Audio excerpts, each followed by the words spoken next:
Welcome back. This is the Get a Grip on Lighting podcast. On today's show, we have Tom Beckett, and he is from the Portable Lights America Trade Organization. This is flashlights. That's right. We're talking flashlights on the Get a Grip on Lighting podcast. It was fun as heck, man. You wouldn't believe how complicated flashlights can get, Greg. It's a lot like the lighting industry. You know, we had a good discussion on where flashlights were and where they are now and what it's all about, and it was interesting. Go to satco.com, though, before you do anything else. You got to go to satco.com. They're doing the right thing. They're doing the light thing, man. And I'll tell you one thing they're doing right and light is their recessed cans. I use them personally. They have 4-inch, 6-inch, 8-inch, 10-inch. I said 10-inch. Not a lot of people do. And they have them 122, 77 volt, 5 color temperatures in each that you can select it right on there, and 3 lumen settings, all on these fixtures. So how many different items is that? That's 5, and that covers unlimited number of applications that you can use it in. Awesome. I love the way we get so excited about like recessed cans. Oh, I am. Spotlights. I love it, dude. It's like, yeah, we got all the different sizes and all the stuff, and it's just like Satco's got the right line of those, and I just love it, man. I love how excited we get about that. So you got to go to satco.com. We do the light thing. We do the right thing. That's right. I can say it. I sell Satco. So go to satco.com. And of course, they're members, longtime members of the National Association of Innovative Lighting Distributors, nailed.org, coming out hot with some new educational products in the next couple months. But for right now, we're talking flashlights on the Get a Grip on Lighting podcast. Welcome to the Get a Grip on Lighting podcast, Tom Beckett. Thank you. Good to be here. Say hello to Greg Eric. Hi, Greg. Hi, Tom. Thanks for being here. Excited to talk. All right. So before we get started, tell us what the PLATO acronym stands for and what your association is all about. Right. So PLATO is Portable Lights American Trade Organization. Okay. PLATO was formed about 10 years ago. I think we got our charter in late 2010. And it was born out of an ANSI committee that we formed, a group of us formed about 3 years prior to that. The flashlight industry was going through a technological transition, as I'm sure you know, away from incandescent and toward solid state lighting.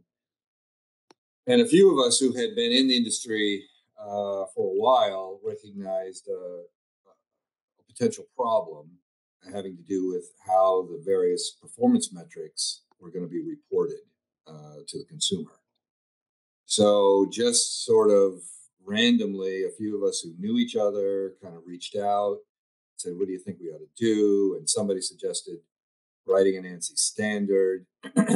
And so we formed a committee. I think there were 10 of us in the original group. And we hired NEMA, National Electrical Manufacturers Association, to be our secretariat and help us draft the standard. And that process took about 3 years with now probably 3 meetings a year, face-to-face meetings, and then lots of teleconferences. And we sent it to ANSI and received approval, and it was published around 2010, I believe. The first standard was put forward or approved by ANSI. And as we were wrapping up, we kind of looked at each other and said, well, now what are we going to do? And we had enjoyed working together, and it was a good experience. And we said, well, we're going to have to maintain this standard, and somebody's going to have to revise it. ANSI requires periodic reviews and revisions. So why don't we form a trade organization primarily to support that effort? And so PLATO was born out of the ANSI committee that we had worked on for a few years. And the 10 or so founding members of ANSI were all of PLATO were all the original members of that standards committee. So do you feel you didn't need that before LED? Is it because of LED that you had to form this? Well, I mean, the transition to LED was the thing that prompted it. Many of us, I got in this business in the mid 80s, and big technological breakthrough in those days were the use of gases in incandescent bulbs to increase output. So, halogen. yeah, krypton and xenon were the hot terms of the day in marketing and sales. And there was, through that period, late 80s all the way through the 90s, there was just a lot of misinformation, and nobody really knew what they were doing. We didn't know how to measure. There was no standard way of saying how bright something was. We did a lot of things where we said, well, it's twice as bright, or it's 3 times brighter, or it's 100% brighter, or it's 200% brighter. And the I used to learn that all day in lighting. What's that? So a lot of projects telling people it's going to be twice as bright. Yeah. Because perception is reality in the lighting. Right, and so there were a lot of our customers, both professional and consumers, were confused. And so when LED first emerged as a viable component in portable lighting, which was really about 99, was the first time we started to manufacture consumer-focused LED flashlights. We were trying to scramble around and figure out, well, how bright is this thing? And we were basically using whatever spec the LED guys gave us. We knew it wasn't right. We knew that what came out of the flashlight was something other than, what they measured in the lab, but it was the best number we had. Well, once power LED emerged, we were all migrating away from multiple 5mm to a single power LED, and the numbers started to move up quickly from a dozen lumens to 30 to 100 to 200. It became clear that something needed to be done to standardize the way these numbers were reported to consumers. And so again, a few of us who had been in the business a while and crossed paths, friendly competitors, I guess you'd call us, got together and said, let's address this. And we had, our customers, especially big retail customers, they were sort of clamoring for it as well. So there were a number of things that prompted this process. Got it. So what do you, I mean, I can take a guess at it, but what do you consider portable, or what is considered portable? Well, okay. So we have a definition in the standard, and I don't really know, I can't quote it to you, but handheld portable lighting are the things that you would imagine. So a flashlight, a headlight, a lantern, a spotlight, anything that you can carry in your hand easily and does not have to be plugged in. So it could be rechargeable, it could operate on primary batteries. The things we do not cover in the scope of the standard are, powered by mains electric, right? So nothing plug in unless it's just to recharge it. So like big interior work lamps that have to be plugged into the wall, we don't deal with that. It's strictly portable. Why is that, do you think? I mean, I kind of guess, but I mean, a lamp to me is portable. I can put it on this side of my desk or this side. Yeah, I don't have to plug it in. The inspiration for this effort was flashlights and headlights, and the companies that got together to produce the standard were all flashlight and headlight manufacturers, and we're not in desk lamps and interior architectural lighting. That's not our business. Okay, so question. I'm saying this facetiously. The first thing that popped in my head is like, man, who cares about flashlights? But I mean, that's when you think about it, there is a consumer protection element to this in terms of which flashlight performs better is basically what you're talking about, right? Yeah, the what we recognized, and initially, our focus was on lumen output, right, brightness, because that's where the claims were the most or the false claims, I guess you'd say, were the most egregious, right? And frankly, just because we didn't have a standard, we were all guilty of putting a number out there that we just really didn't know what it was anchored to. And because the technology was moving so fast, you know what the curve looked like in solid state lighting for the last 20 years. It's been, we were getting devices that were twice as bright, every 12 to 18 months.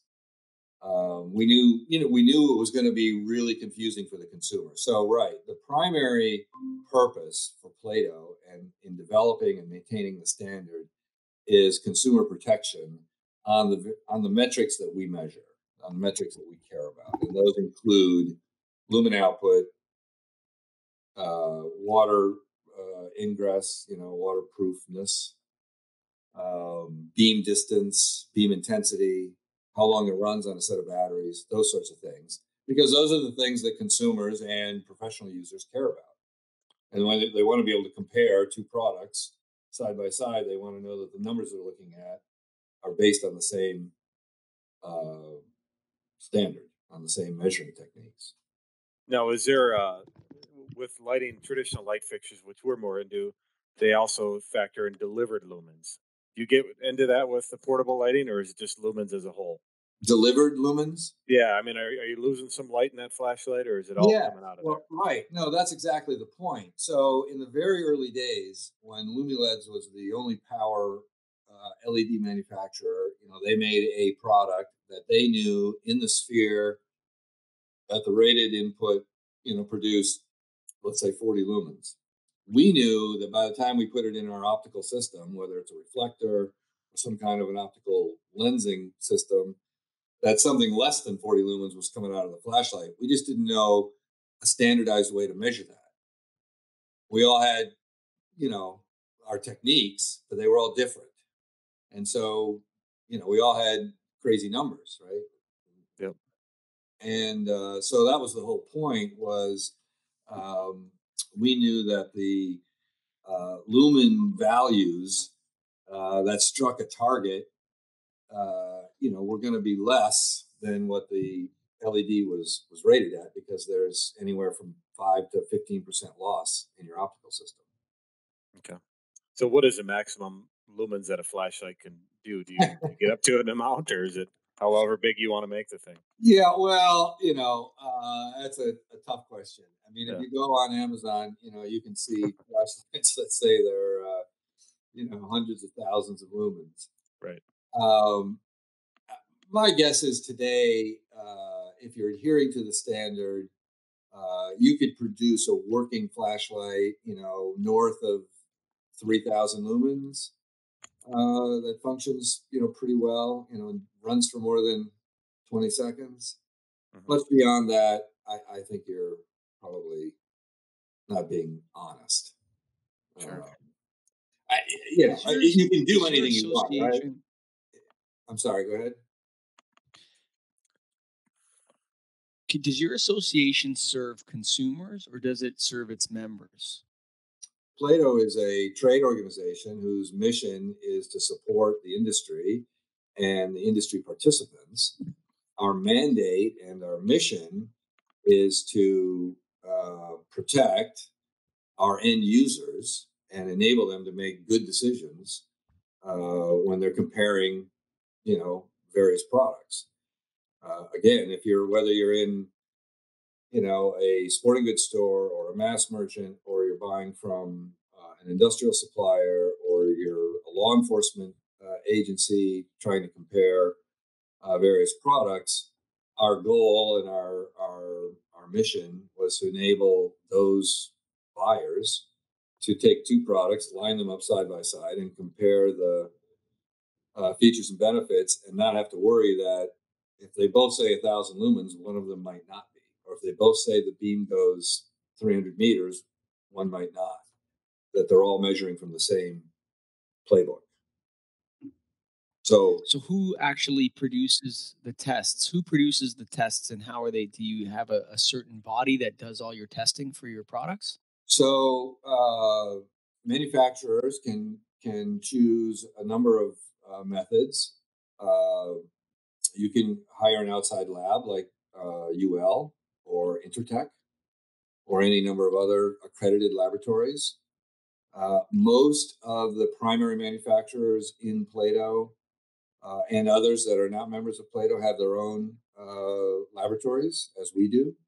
So we have we have a laboratory here in Columbus and two in China that we utilize to do our measurements. And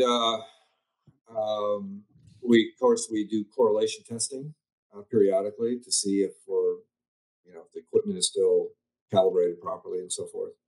And then Play-Doh has an oversight function wherein we can examine products that consumers suggest might not be accurate in their reporting, and we'll take it upon ourselves to test it independently with a third-party laboratory to see, and then advise the manufacturer that they have some issues if it turns out they do.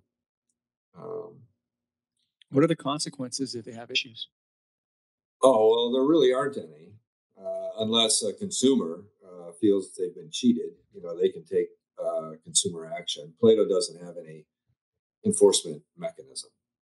We advise manufacturers, and frankly, most manufacturers that we've reached out to, and there haven't been as many recently. Early on, there were a few, and it was just it wasn't intentional. It was just they didn't know how to measure correctly, and so we help them. That's part of our mission, is to help the manufacturers do it right. We are working on a new scheme. I shouldn't use that term, but a new project. That's Mike's favorite term. You're good. Yeah. In conjunction with UL, Underwriters Laboratories joined Play-Doh 2 years ago as an associate member. And we've been working with them on a certification program wherein it'll be modeled on the Energy Star program, where manufacturers have to submit their test data and their results to UL, who then publishes the data on a website. And then there's a annual surveillance program that UL conducts. So we hope to, and it may be a little bit delayed with everything that's going on in the country right now, but we believe the program will be ready and live by summer, and manufacturers can subscribe to it and ultimately be able to use this UL mark that they're going to give us, and that will give consumers further assurance that the data being reported either online or on retail packaging is accurate. And so to me, there's different kinds of consumers of flashlights. Okay, so. Right. Do you guys break it down into categories? So like for me, there's like military and police. Then there's, security and other professional applications. And then Right. there's the general consumer who's going camping. Right. Do you guys have categories for this? And if so, what are they? Well, the industry sort of self segregates. Manufacturers have specialties. A member of our organization, several members are focused on law enforcement and military, or first responders and law enforcement. Mm-hmm. Other manufacturers are broad-based generalists that produce products for consumers. Some of them then specialize in, say, camping and outdoor, like Coleman. Coleman's mm-hmm. customer base is campers. So the industry certainly recognizes channels of distribution, whether it be retail channels, right? So you sell different products to drugstores than you do to sporting goods stores, and you sell different products to hardware stores than you do to mass merchant retailers. So there's that. But then broadly, and I think more to your point, yes, there are different audiences, different users in portable lighting. Um, Law enforcement, first responder, military, industrial users. So some of us make safety rated flashlights for hazardous environments, Sure. static free, explosion proof, for like railroads and shipping and Sure. mining. Yeah. Yeah, sure. Um, but the vast majority of flashlights, headlights, and lanterns are sold to everyday consumers. And they can then be further broken down. People buy flashlights for their shop, for their workshop, or for their household use in the kitchen around the house, or for a camping trip, as you pointed out. So it's quite a broad array of potential customers. See, to me, there's a difference. Like, if if you're saying making claims about a flashlight and you sell it to the military and it fails on a military mission, I think Right. that's a really big problem, actually. You know what I'm saying? Well, Like, if you're in a firefight in the night and you need your flashlight or whatever, yeah, that's one problem. If I'm camping with Greg and my flashlight, this thing's a piece of crap. Greg, let me borrow your flashlight for a second. right. There's like a difference in sort of severity of consequence should the flashlight fail. Like, if you or doesn't perform the way it performs. Is there grades? Like, do you have a professional grade and consumer grade, or is there anything like that? Well, not that Plato designates. Okay. Again, manufacturers certainly do that. We make some professional products. We also make products for general household use, and we delineate those in our marketing materials and to whom we show those products. We make industrial products for big industrial resellers like Granger, those types of outlets that sell into power plants and manufacturing facilities, and they have specific needs, but their needs also run the gamut. Sometimes they want a highly specialized product to work in a hazardous environment where there's gas and other flammable materials. Sometimes they just want 150 cheap flashlights to give to the guys out in the parking lot or something. So it runs the gamut, and but Plato doesn't get into those designations, and we don't make any distinction in terms of the application of the standard. So if you're selling a flashlight to the U.S. military and you say it produces 500 lumens for 33 minutes, you use the standard. If you're selling a $3 flashlight to Walmart and you say it's 50 lumens for 5 hours, you use the same standard. The measuring techniques and the equipment involved and the math are all the same. Now, everyone has to use the standard, though, or do they have flashlight manufacturers have the ability to say they're going to use it or not? It sounds the standard is totally voluntary. Hmm. There's no law or regulation that says you have to use it. If you're going to use the icons to represent your metrics, if you're going to use, we developed little bugs, little icons that people can use in their marketing materials, on their packaging, for each of those various metrics. Little boxes with iconography for lumen output, for runtime, for waterproof, for beam distance, drop test, all of the metrics. If you're going to use those metrics that belong to the standard, that are controlled by the standard, then you have to measure to the standard. Yeah. But you could start Greg's flashlight company tomorrow and say you got a 6 trillion lumen flashlight and not use any standard. right. Now, are consumers willing to pay more, or is it more on the retailers that are supplying them that make a stance and say we're only going to supply lights that have the standard? Yeah, pretty much all of the major resellers of our product, retail and wholesale, require any claims that be made on the product be made according to the standard today. Our major customers back in 2010, major retail customers, the big box mass merchant retailers and some specialty retailers like REI, Home Depot. They were demanding something because every week flashlight guys were coming in saying, "Oh, my flashlight's got this many lumens," and the next guy would come and say, "Oh, mine's twice as bright," and they needed some way to kind of get control of it, and that's more than anything, that's what drove the development of the standard. Mike, does this sound like the lighting industry we're in? It's interesting. I was thinking about that. I was thinking about the issues surrounding disruptive technology, right? So you have a disruption, and then you start feeding things in like Chinese manufacturing, right? You start feeding things in like, uh, you know, bet you I could go to not right now, but 3 months ago I could go to Shenzhen with 50 grand and come back and be a flashlight manufacturer the next day, Very easy. right? And so like it's one of those products that lighting is like that as well. I mean, you light bulbs. I mean, it's very difficult to delineate for consumer. Like, it's almost like when I say this, I say it facetiously, but there's truth in it. It's like, cares about light bulbs. I just want to buy the cheapest bulb that fits in the socket and move on. That's what the consumers feel like, and a lot of the commercial customers are the same way. And now in our business, like when I think of flashlights, if I want to buy a premium flashlight, I only think of one brand, that's Maglite.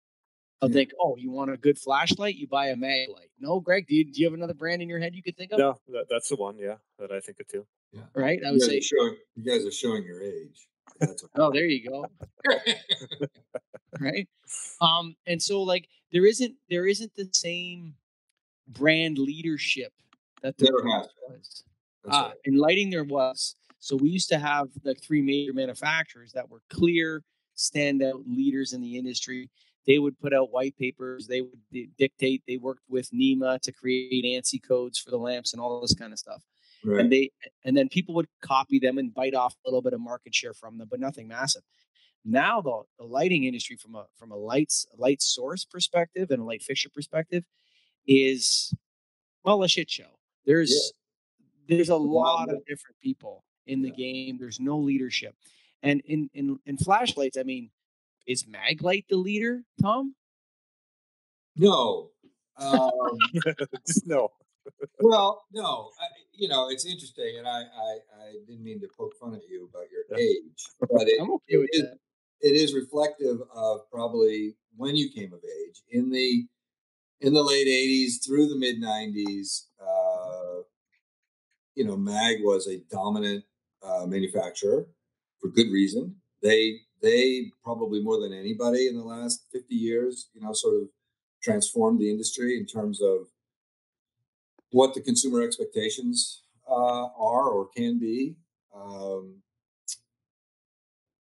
But other than Mag, no one has ever really developed any brand loyalty or brand recognition in flashlights.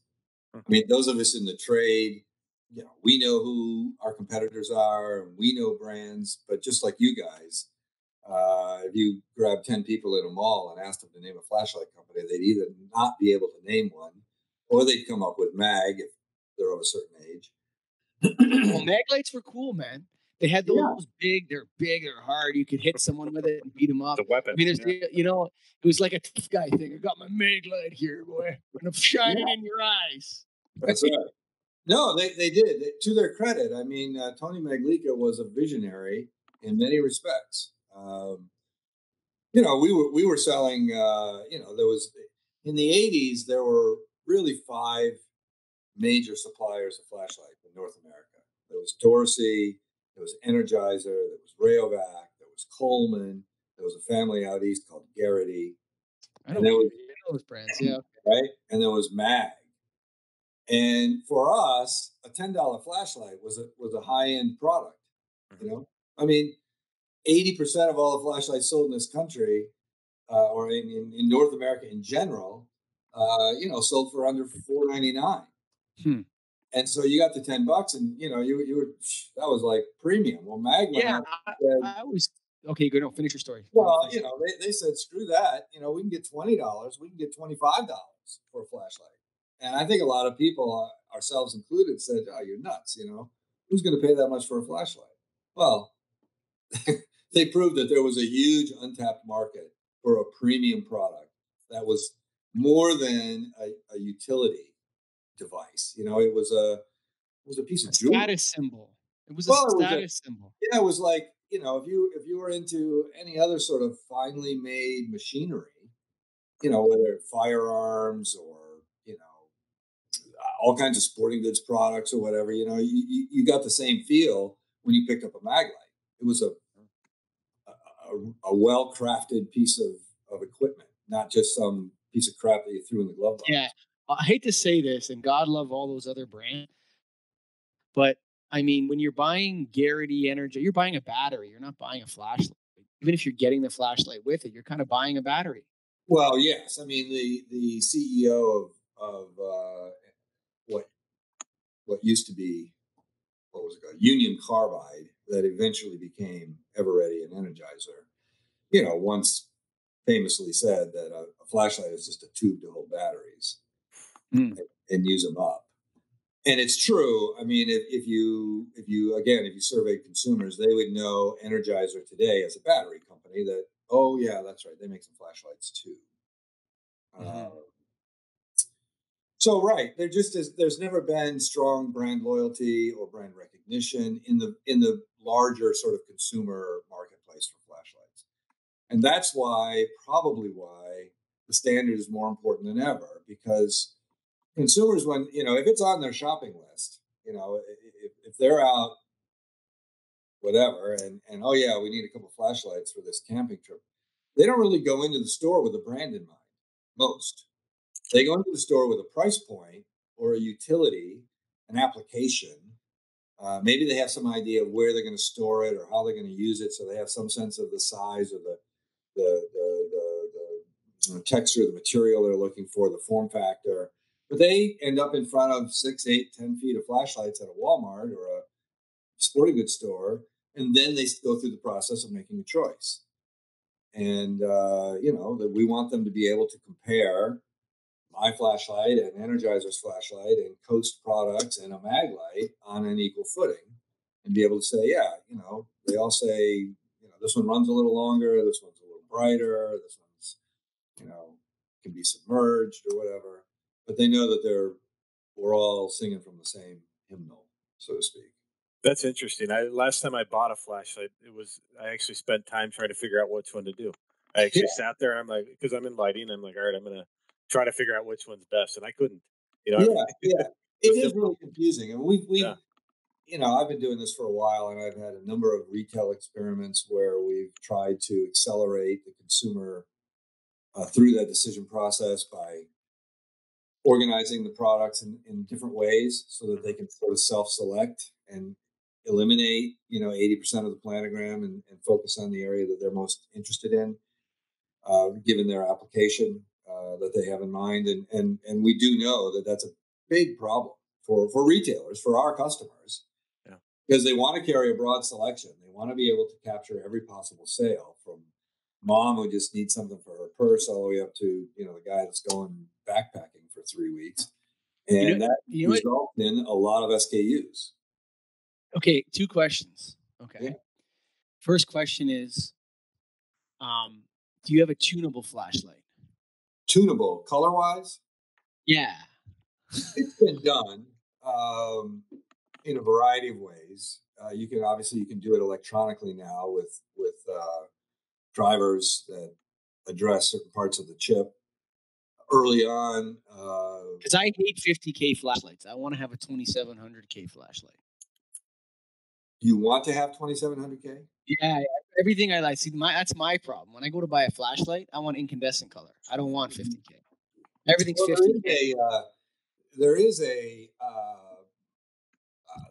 very slow and very small at the moment. Our company makes a few products with where we're paying attention to CRI, which we never really did before. All we cared about was max lumens, brightness.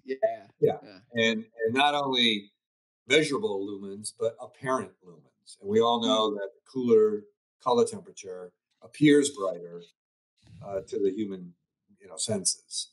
But we're producing some high CRI products, mostly in the industrial area for service techs. Try looking at a big wire harness with a really cool white LED and discern the 3 different shades of blue that are in that 40, wire bundle. So we're getting some demand for what would essentially end up being warmer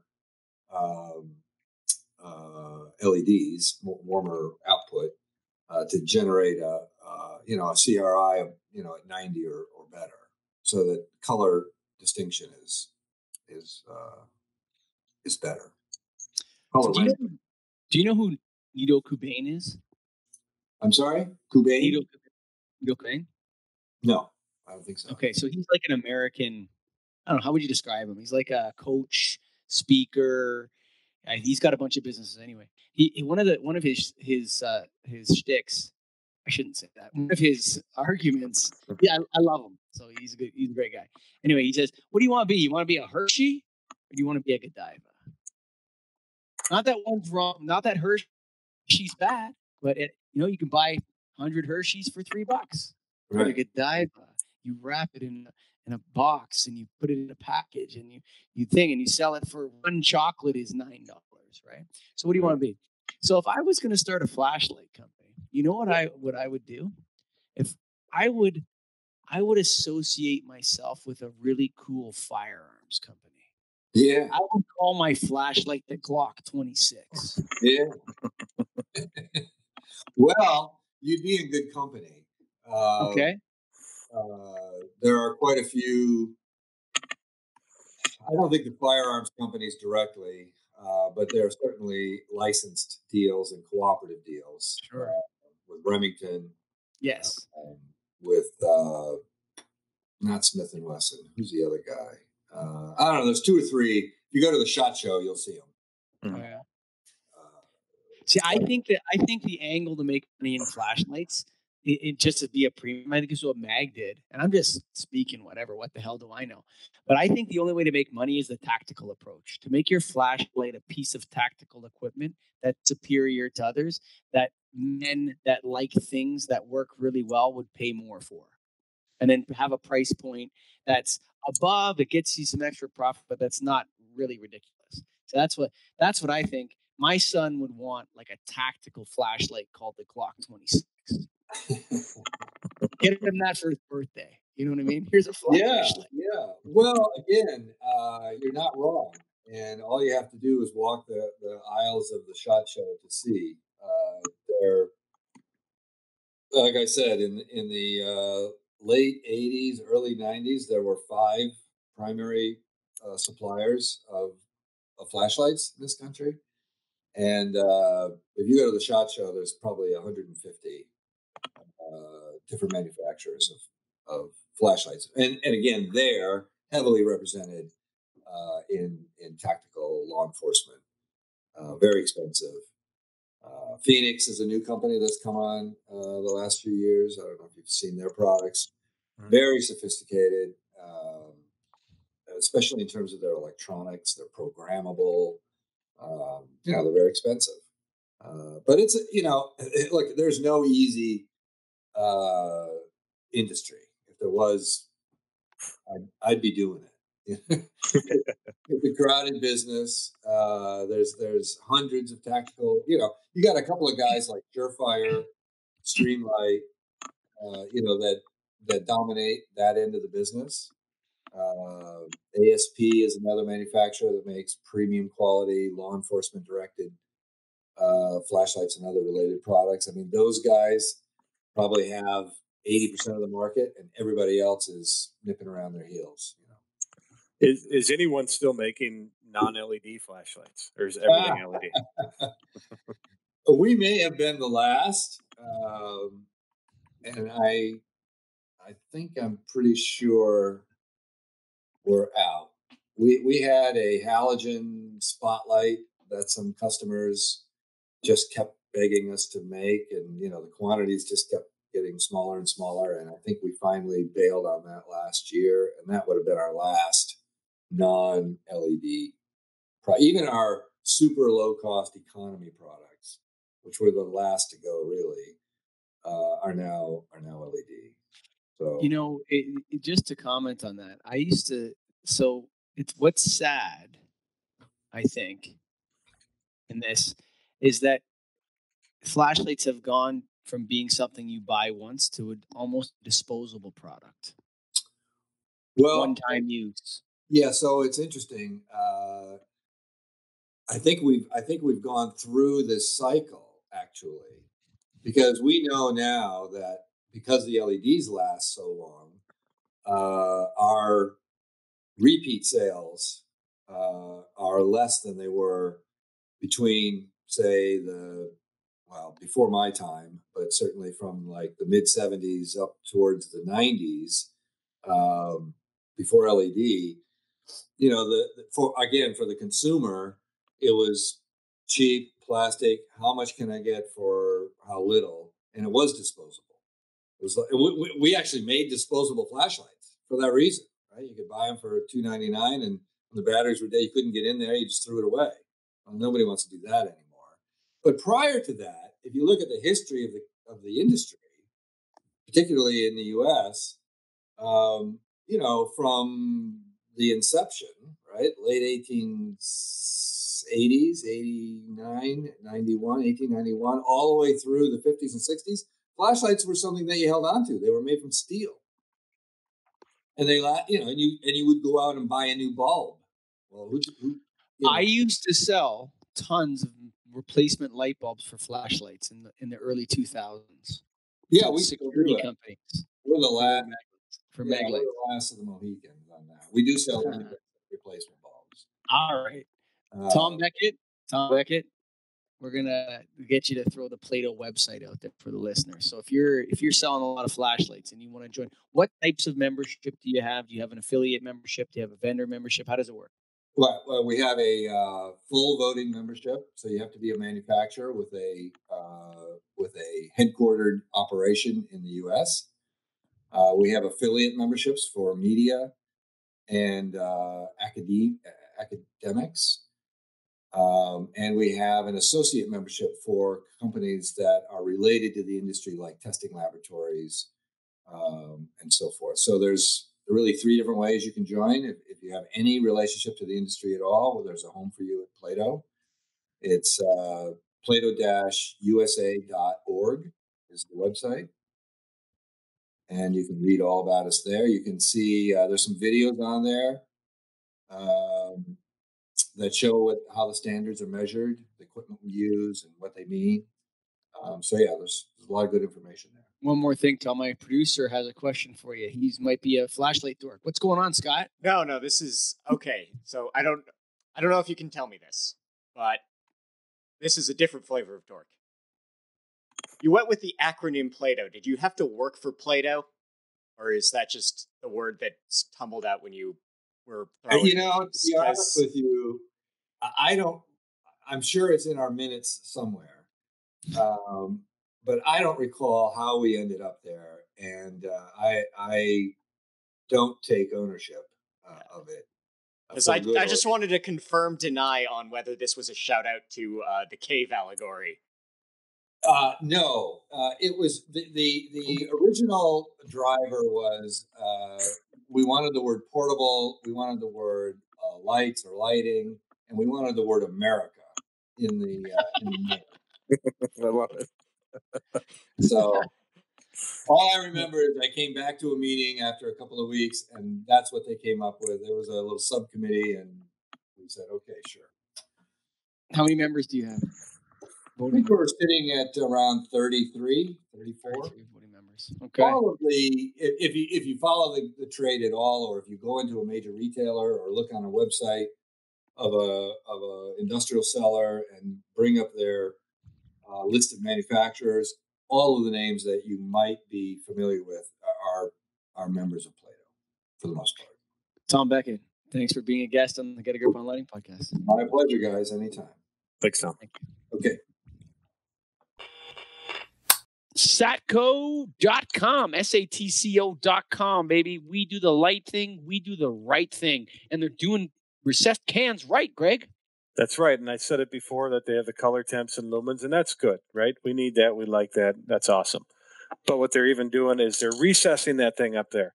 So it's not a surface mounted can like that a lot of people have where it's a glare bomb. This looks like a nice architectural can where the light is up, recessed where it belongs. It's a recessed can, recessed lighting. Satco does it. They also have spring mounting clips, 120, 277 volt, and the driver is remote mounted. So that makes it last longer. It makes it easy to change. They're doing it all right. Satco knows what they're up to. Whew. Go to satco.com. That's SATCO.com. Every distributor needs an account with Satco. If you don't have an account yet right now, get in touch with them immediately. They got so many products, Greg. They just have everything, dude. Massive warehouses that ship right away. They take weird small orders from distributors to serve them. And you know what? Satco's about supporting distributors too, man. They really support the distribution model. And so just so much admiration for how that company is run and the people that work there. So go to satco.com. When they say we do the right thing, we do the right thing. They are being 100% honest. SATCO.com. And of course, the National Association of Innovative Lighting Distributors. That's nail.org. Satco's a proud member. We're proud members. We love it. So you should get associated with us. That's NAILD.org. And of course, thanks to Tom Beckett from Play-Doh. That was an interesting conversation about flashlights. Who would have thought we could speak that long about flashlights and the regulations and the different things they got going on? So it was fun. Thanks, Tom.